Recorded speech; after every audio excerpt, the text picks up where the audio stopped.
Pirms šodienas izaicinājuma video es gribu jums vēlreiz atgādināt, kādēļ mēs darām šo sketčingu. Uzreiz gribu pateikt, ka vienmēr vārdiņš gribu ir blakus negribu. Vienmēr ir divas puses, un šī gadījumā arī ir divas puses, ka mēs to nedarām, lai mēs vienkārši iemācītos zīmēt.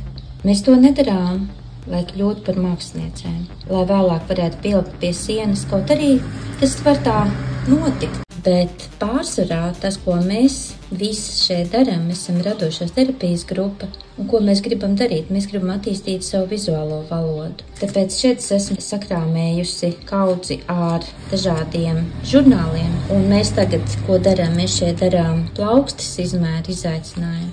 Ja? Tā kā kāpēc plaukstas izmēr? Tāpēc, ka viņu var ērti paņemt līdzi, var ļoti arī ātri piezīmēt lapu, vienkārši piekrāsot var.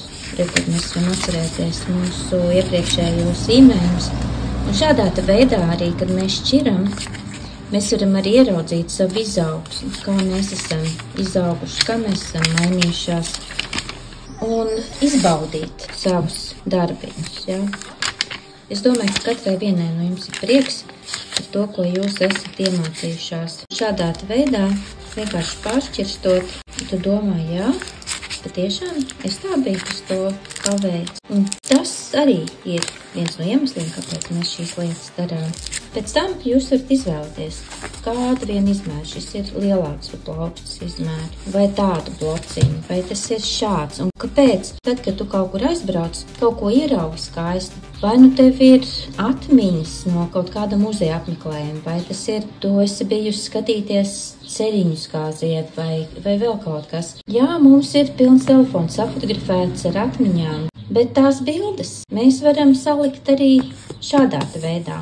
Un ne tikai uzzīmēt.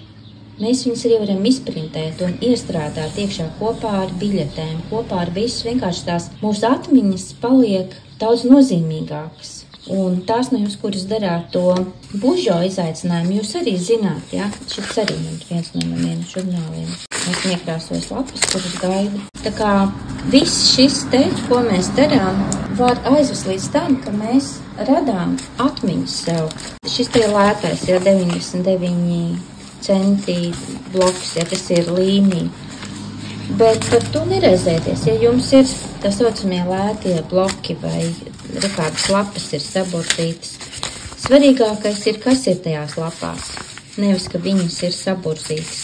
Tas arī ir daļa no tā, ka mēs akceptējam neperfekcionismu. Ka mēs vienkārši, ka mums ir tajās lapās skaistas krāsas, skaistas bildes, tur ir mūsu dzīve. Ja jums tas traucē lētajās lapās, tad var izklutināt. Un tas neiet runa arī tikai par lētajām, bet šis te ir daudz plānāks. Un arī, piemēram, mājās ir daudz visādi šie te žurnāli sakrāšies, un ka tiešām kvantumiem mēs zīmējam. Tad tie ar zīmēšanas lapām ārā it kā tu viņus neizmetīsi, aizņem arī daudz vairāk vietas. Manā uzturē visādā ziņā šie te lētie varianti ir ļoti pieejami finansiāli un arī visādā ziņā. Es no sākuma jums teicu, ka es domāju, ka nē, bet tad, kad es sapratu, ka viņiem var arī izdarīt tā, ka šīs te lapas ir ar akrilu noklātas, un līdz ar to ar viņiem, kad ar ūdeni var ar šķidrām krāsām darboties, tad ne tikai ar zīmoli.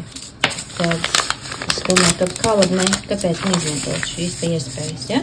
Tā kā mēs, ko mēs darām, mēs dotajā brīdī attīstām savu valodu. Un, piemēram, šodien, ko mēs darīsim, zīmēsim gliemežvāku. Sākšu ar to, ka es nezīmēšu tādā veidā, tā kā, lai pareizi uzzīmētu. Piemēram, ja es gribētu zīmēt, lai man būtu pareizs zīmējums, tad es sāktu ar tur es tagad mērītu, pareizas proporcijas, lai ir. Tas nav nepareizi. Es jums arī mācu to darīt un arī zīmējot ieraudzītās formas, nevienmēr viņas uzzīmēt, bet ieraudzīt šīs formas. Bet sketčings ir par to, lai varētu uzreiz uzskečot. Tāpēc arī viņam ir tā ideja, ka mēs vienkārši skatāmies un ieraugam un sākam skečot. Vienkārši vērojam, ka tur sākas ar tādu maziņu augšā, tā kā visa tā spirālīte, viss tā kā tāds spirāles sajūta, ka ir.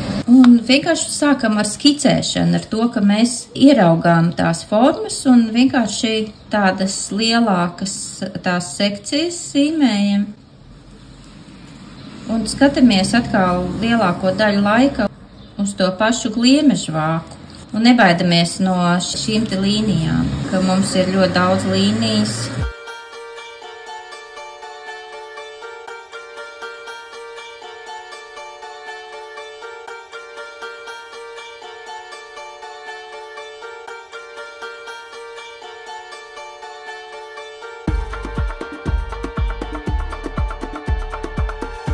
Un tad mēs varam sākt spēlēties ar krāsām.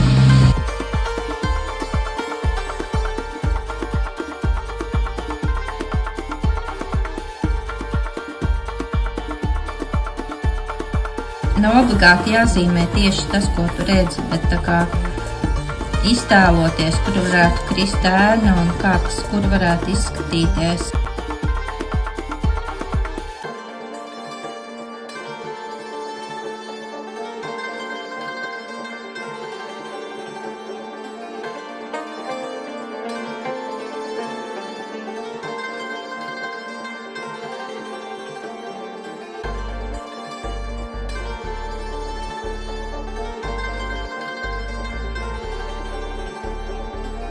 Paņemšu arī pildspalvu un arī pāriešu pāri ar pildspalvu. Un ko pildspalvu izdara atkal kontrastu, jā.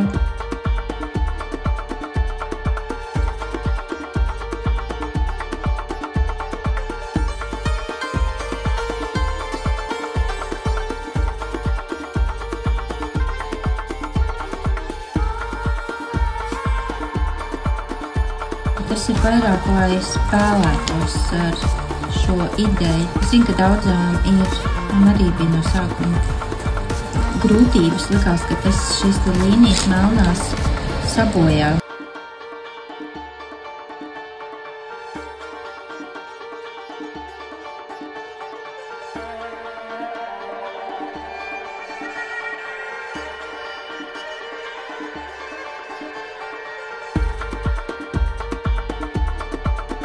Melnie laukumi, viņi palīdz to zīmējumu radīt kontrastaināk. Un ko tas nozīmē kontrastaināk? Acī tīkamāk, interesanti, viņš nav tāds vienveids.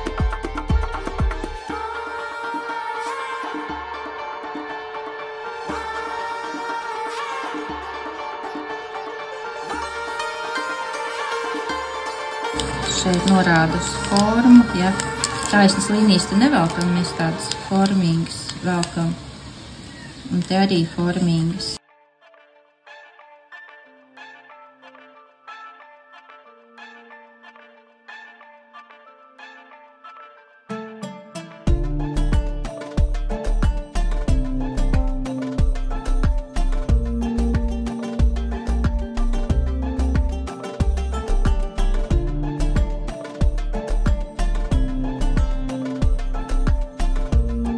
Tad ļoti īss brīdis ir nepieciešams, lai reāli uzzīmētu. Un izkrāsot arī var šādā veidā, ja, piemēram, vienā lielā lapā ir daudz šādu tik gliemežvāki, ja tā ir A4 lapa, nav daļa viena gliemežvāka jākrāso visu lapu, var arī šādā veidā vienkārši.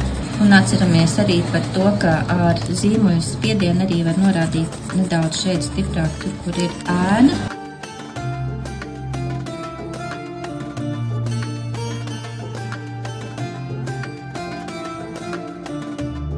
Arī virzienu. Tas arī rada šo te zīmējumu interesantu.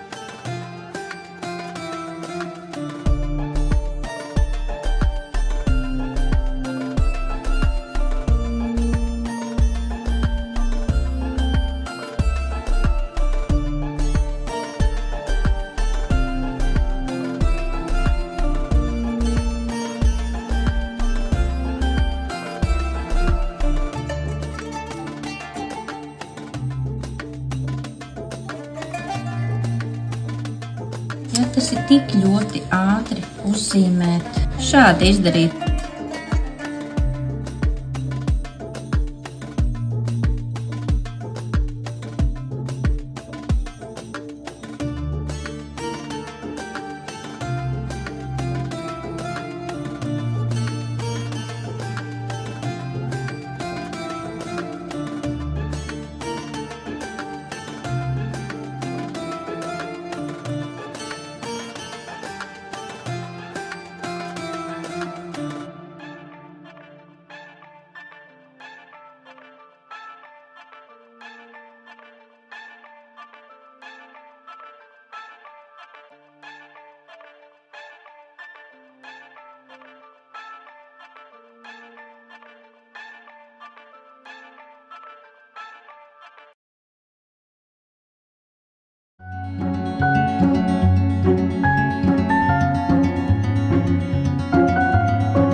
ceru, ka jūs iedrošināju, lai jūs eksperimentējat, lai jūs nebaidaties.